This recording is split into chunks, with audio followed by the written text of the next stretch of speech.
ഇതാണ് പുയ്യാപ്പള പത്തിരി. ഇത് ഭയങ്കര ടേസ്റ്റാണ്, ഉണ്ടാക്കാനൊക്കെ ഈസി തന്നെയാണ്. ഫസ്റ്റിൽ ഇതിലേക്കുള്ള എല്ലാ മസാലകളും ഒന്ന് റെഡിയാക്കി എടുക്കണം, അത്രയേ ഉള്ളൂ.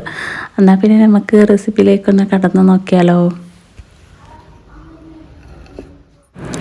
ഇതിലേക്ക് ഒരു അടിപൊളി ചമ്മന്തി റെഡിയാക്കി എടുക്കാനുണ്ട്. എന്തൊക്കെയാണ് ഞാൻ എടുത്തത് അത് പറഞ്ഞുതരാം. തേങ്ങ ചിരണ്ടിയത്, ചെറിയുള്ളി, പച്ചമുളക്, കറിവേപ്പില, മല്ലിയില, അതേപോലെ തന്നെ പുതിനയില, ഇതൊക്കെ ആവശ്യാനുസരണം എടുക്കുക കേട്ടോ. ആവശ്യത്തിന് ഉപ്പ് ചേർത്ത് കൊടുക്കുക. അതേപോലെ തന്നെ ചെറുനാരങ്ങൻ്റെ നീരും കൂടി ചേർത്തിട്ട് എല്ലാം മൊത്തത്തിൽ നല്ലോണം ഒന്ന് അടിച്ചെടുക്കുക. നിങ്ങളെങ്ങനെയാണോ ചമ്മന്തി റെഡിയാക്കൽ അതേപോലെ റെഡിയാക്കിയാലും മതി, കുഴപ്പമൊന്നുമില്ല.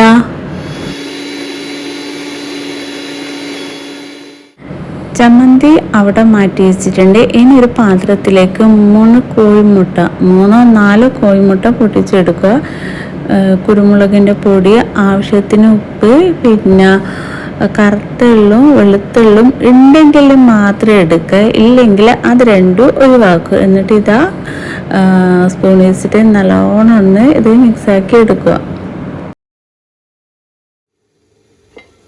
ഇനി ഇതിലേക്ക് കാര്യമായിട്ട് വേണ്ടത് ബ്രെഡാണ്. ബ്രെഡ് ഇല്ലെങ്കിൽ ഒന്നും നടക്കൂല. ബ്രെഡ് ഉണ്ടെങ്കിൽ ഈ ഒരു സ്നാക്സ് ഉണ്ടാക്കാൻ പറ്റും. അതുകൊണ്ട് എല്ലാ ബ്രെഡും ഇതേപോലെ ആ വെയിറ്റ് എടുക്കുക.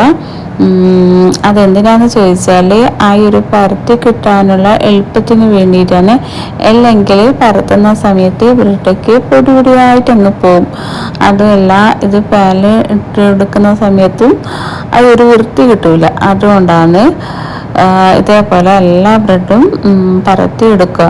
പിന്നെ ഇത് ഉണ്ടാക്കുന്ന സമയത്ത് നമുക്ക് ഹെൽപ്പിന് ആരെങ്കിലും ഉണ്ടെങ്കിൽ അത്രയും നല്ലതാണ്. കാരണം എന്താ വെച്ചാൽ എല്ലാം സ്പീഡായിട്ട് ചെയ്യണം കേട്ടോ. അതുകൊണ്ടാണ് മസാലകളൊക്കെ ഫസ്റ്റിൽ റെഡിയാക്കാൻ വേണ്ടിയിട്ട് പറയുന്നത്. മുട്ടൻ്റെ ആ ഒരു മിക്സൊക്കെ ഫസ്റ്റ് തന്നെ റെഡിയാക്കി വെക്കണം. ഇനി ഇതിലേക്ക് ഞാൻ ചിക്കൻ മസാല റെഡിയാക്കി എടുത്തിട്ടുണ്ട്. നിങ്ങൾക്ക് ഇഷ്ടമുള്ള മസാല റെഡിയാക്കിയാൽ മതി കേട്ടോ. ബീഫ് മസാലയോ ചിക്കൻ മസാല അതിൽ നിന്ന് ഏതെങ്കിലും ഒന്ന് കേട്ടോ.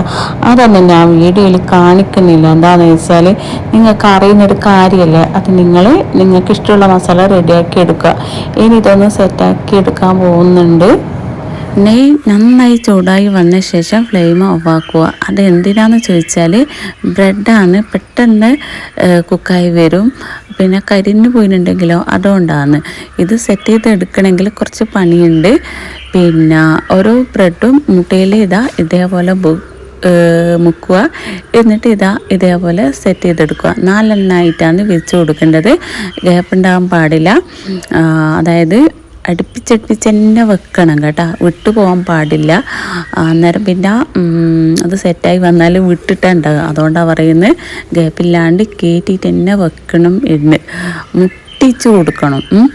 പിന്നെ അതേപോലെ തന്നെ നന്നായി പ്രസ് ചെയ്ത് കൊടുക്കണം. എന്നിട്ട് നമ്മൾ നേരത്തെ റെഡിയാക്കി വെച്ചിട്ടുള്ള ആ ഒരു ചമ്മന്തിൻ്റെ മസാല ഇതിൻ്റെ മുകളിൽ ഇട്ട് കൊടുക്കുക. ചമ്മന്തി ഇട്ട് കൊടുക്കുമ്പോൾ അത് നല്ലോണം ഒന്ന് പ്രസ് ചെയ്ത് കൊടുക്കണം. അല്ലെങ്കിൽ പിന്നെ അതങ്ങ് ഒട്ടിപ്പിടിക്കില്ല. ഒന്നിക്കൽ കൈ വെച്ചിട്ട് നല്ലോണം ഒന്ന് പ്രസ് ചെയ്യുക, അല്ലെങ്കിൽ ഒരു സ്പൂൺ വെച്ചിട്ട് നന്നായിട്ട് പ്രസ് ചെയ്ത് കൊടുക്കണം. ആ ഒരു ചമ്മന്തി ഇട്ട് കൊടുത്ത ശേഷം അടുത്ത ബ്രെഡും മുട്ടയിൽ മുക്കിയിട്ട് ഇതേപോലെ ഒന്ന് സെറ്റ് ചെയ്തെടുക്കണേ. 4 എണ്ണമായിട്ട് തന്നെയാണ് വെച്ച് കൊടുക്കണം. അടിയിൽ 4 എണ്ണം വെച്ച് അതിൻ്റെ മേലെ ചമ്മന്തി വെച്ച് അതിൻ്റെ മേലെ വീണ്ടും ബ്രെഡ് 4 എണ്ണമായിട്ടും ഇതേപോലെ വെച്ച് കൊടുക്കുക. നല്ലോണം കൈ വെച്ചിട്ട് പ്രസ് ചെയ്ത് കൊടുക്കണം കേട്ടോ. ഇനി നെക്സ്റ്റ് മസാല ചിക്കൻ മസാലയാണ് കേട്ടോ. നിങ്ങൾ ഏത് മസാല റെഡിയാക്കുന്ന ആ മസാല എടുക്കുക. പിന്നെ മസാലകളൊക്കെ ഉണ്ടാക്കുമ്പോൾ കുറച്ച് കൂടുതൽ തന്നെ ഉണ്ടാക്കാൻ വേണ്ടിയിട്ട് നോക്കണം. അതേപോലെ തന്നെ ചമ്മന്തി കുറച്ച് കൂടുതൽ തന്നെ ഉണ്ടാക്കണം കേട്ടോ. എന്നാൽ മാത്രമേ അത് നല്ല ഭംഗിയിൽ സെറ്റ് ചെയ്തെടുക്കാൻ പറ്റും. കുറച്ച് കുറഞ്ഞ പോയാൽ പിന്നെ എന്താ പറയുക, അവിടെ ഇവിടെയെല്ലാം പത്ത പോലെ ഉണ്ടാകും. എല്ലാ പാകത്തും എത്തി എന്ന് വരില്ല. പിന്നെ നിറയെ വെച്ച് കൊടുക്കാൻ വേണ്ടിയിട്ട് നോക്കുക. വെച്ച് കൊടുക്കുന്നതെല്ലാം ഒരേ ലെവലിൽ വെക്കണം കേട്ടോ. കൈ വെച്ചിട്ട് എല്ലാ ഭാഗം നല്ല അടിപൊളിയായിട്ട് സെറ്റ് ചെയ്ത് കൊടുക്കുക. ഭയങ്കര ടേസ്റ്റാണ് മക്കളെ. അങ്ങനെ മസാലകളൊക്കെ വെച്ച ശേഷം വീണ്ടും ഇതിൻ്റെ മുകളിലായിട്ട് 4 ബ്രെഡ് വെച്ച് കൊടുക്കുക കേട്ടോ. പിന്നെ നല്ലോണം ഒന്ന് പ്രസ് ചെയ്ത് കൊടുക്കണം. അങ്ങനെ എല്ലാം സെറ്റ് ചെയ്ത ശേഷം ഫ്ലെയിം ഒന്ന് ഓണാക്കി കൊടുക്കുക.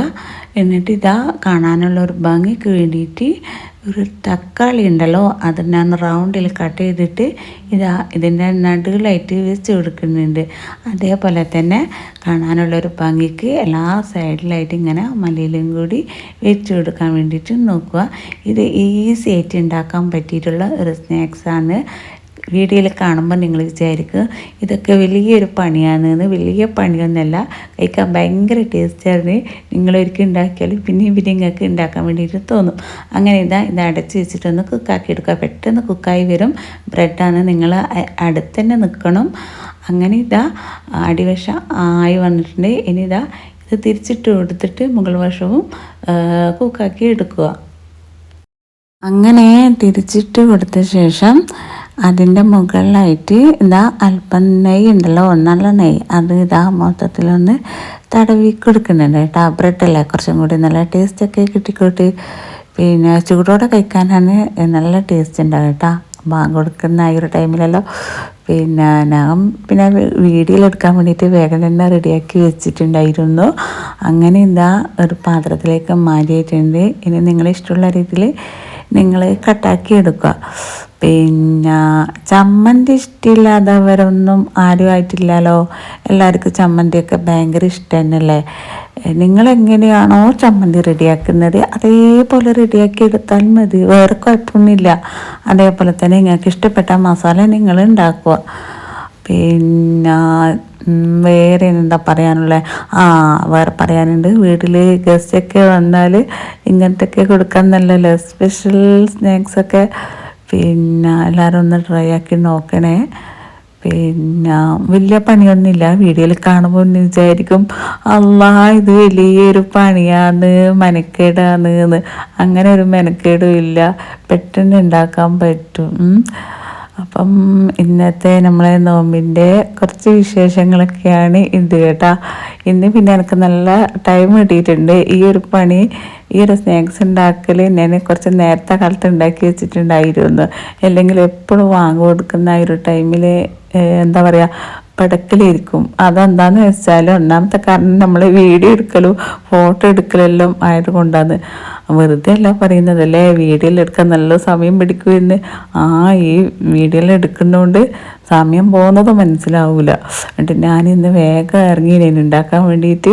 ബാങ്ക് കൊടുക്കുന്ന ഒരു അരമണിക്കൂർ മുമ്പേ എൻ്റെ എല്ലാ പണിയും കഴിയും. പത്തിലിടൽ ആയാലും കറി ഉണ്ടാക്കൽ ആയാലും എല്ലാം കഴിയും. പക്ഷേ ഈ ഒരു വീഡിയോ ഫോട്ടോ എല്ലാം കൊണ്ട് നേരം പോവും. ഒരുപാട് എടുക്കുന്നതല്ല, എന്നിട്ട് അതിൽ നിന്ന് സെലക്ട് ചെയ്യണം. അങ്ങനെയാണെന്നല്ല, വീഡിയോ എടുക്കുന്നവർക്ക് മനസ്സിലാക്കും. അങ്ങനെയൊക്കെയാണ് കാര്യം കേട്ടോ. Okay, bye bye.